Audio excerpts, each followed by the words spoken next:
আমরা বহুত দিন পরে বইয়ের মুখ দেখতে যাচ্ছি। হঠাৎ আমার মনে পড়ছে যে 24 তারিখ আমার পরীক্ষা। ঠিক আছে, মনে পড়াইতেই আমার আর কি বই খোলার একটা ইন্টেনশন জাগছে।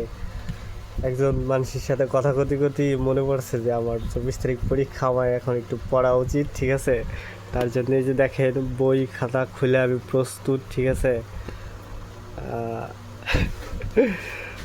অবশ্যই সেই মানুষটাকে একটা ধন্যবাদ দেওয়ার আছে, যার কথা শুনে আর কি আমি মানে মানে আমার পড়ার কথা মনে পড়ছে। ঠিক আছে, নাহলে তো আমার জিন্দগি থেকে মনে পড়তো না যে আমার সামনে পরীক্ষা, আমার বই পড়তে হবে। তো গাইস, ধন্যবাদ, ভালো থাকেন আপনারা সবাই। আর আমি বই পড়ি, পরীক্ষার আর বেশি দিন নাই, অল্প কয়েকদিন আছে। ধন্যবাদ সবাইকে, ভালো থাকবেন।